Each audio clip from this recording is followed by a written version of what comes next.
ఏంటివి ఎర్రగా ఏంటో ఉన్నాయి చెర్రీసా అని అనుకుంటున్నారా? అలా అనుకుంటే గనక మీరు పప్పులో కాలేసినట్టే. ఇదైతే గోంగూర పువ్వులండి. అంటే పుంటికూర పువ్వులనమాట. గోంగూర ఆకుతో కాకుండా పువ్వుతో కూడా పచ్చడి చేస్తారంట. నేనైతే ఫస్ట్ టైమ్ వింటున్నాను. మీకు గనక తెలిస్తే కామెంట్ చేయండి. మా అమ్మ అయితే చెప్పింది. మేము అప్పట్లో బాగా తినేవాళ్ళమని.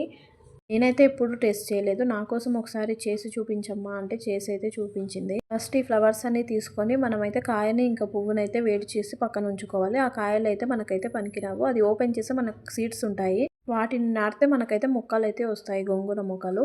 చూపించిన విధంగా ఇలా సీడ్స్ ఇంకా ఫ్లవర్ కూడా మొత్తం వేరు చేసుకోవాలి. ఈ ఫ్లవర్‌తోనే మనం ఇప్పుడు పచ్చడి అయితే చేయబోతున్నాం.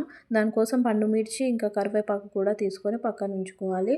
తర్వాత ఒక గిన్నె పెట్టుకొని దాంట్లో మెంతులు ఇంకా జీలకర్ర అయితే యాడ్ చేసుకొని దోరగా వేయించుకొని మనమైతే మిక్సీ జార్‌లోకి తీసుకోవాలి. తర్వాత దాంట్లోనే శనగపప్పు ఇంకా ధనియాలు కూడా వేయించుకొని పక్కన ఉంచుకోవాలి.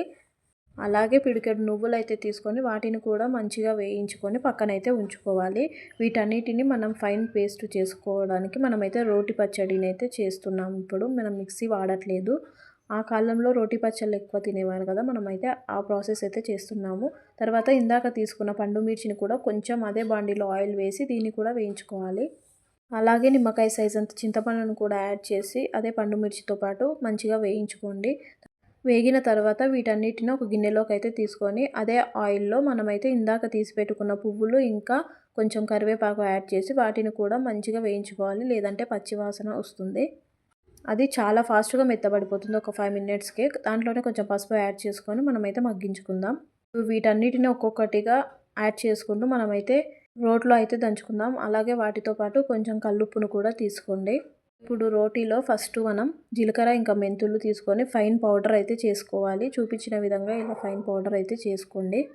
మనకి నార్మల్‌గా మిక్సీలో వేసే కంటే ఇలా రోట్లో దంచుకుంటే టేస్ట్ ఇంకా ఎన్హాన్స్ అవుతుంది. చాలా టేస్టీగా కూడా ఉంటుంది. ఆ కాలంలో ఆల్మోస్ట్ రోటి పచ్చళ్ళే చేసుకునేవారు. ఇప్పుడైతే బాగా తగ్గిపోయాయి. అది దంచడానికి కూడా ఎనర్జీ ఉండట్లేదు మనకైతే.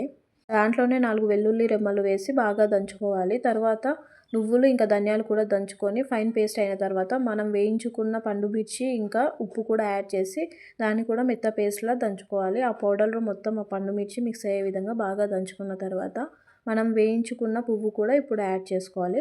ఆ పువ్వులతో పాటు కరివేపాకు కూడా యాడ్ చేసాం కదా! అదంతా యాడ్ చేసుకొని మంచిగా దంచుకోవాలి. ఆల్మోస్ట్ అది ఉడికించినప్పుడే ఉడికిపోయిందనమాట ఈ పువ్వులు. మనకి ఎక్కువ దంచుకోకున్నా పర్లేదు. ఆల్మోస్ట్ ఫాస్ట్‌గానే రెడీ అయిపోతుంది ఒక 5 మినిట్స్‌లో. చూసారు కదా! ఇలా ఫైన్‌గా దంచుకుంటే ఎంతో టేస్టీగా ఉంటుంది. మీరు కూడా వీలైతే తప్పకుండా రోట్లోనే దంచుకోవడానికి ట్రై చేయండి. తర్వాత దీనికి పోపు వేసుకోవాలి. ఆవాలు, జీలకర్ర, కరివేపాకు యాడ్ చేసి ఇక పసుపు ఇంకా కావాలంటే మిర్చి కూడా యాడ్ చేసుకొని తర్వాత ఈ చట్నీనంతా ఆ పోపులోకి తీసుకొని ఒక్కసారి అలా వేడి వేడి అన్నంలో కొంచెం చట్నీ ఇంకా నెయ్యి వేసుకొని తింటే చాలా టేస్టీగా ఉంటుందండి. తప్పకుండా ట్రై చేయండి. చూసారు కదా! ఇది నాకు కొంచెం చింతకాయ పచ్చడి, నిలువ పచ్చడి ఫ్లేవర్ అయితే అనిపించింది. మీకెలా అనిపించిందో కామెంట్ చేయండి.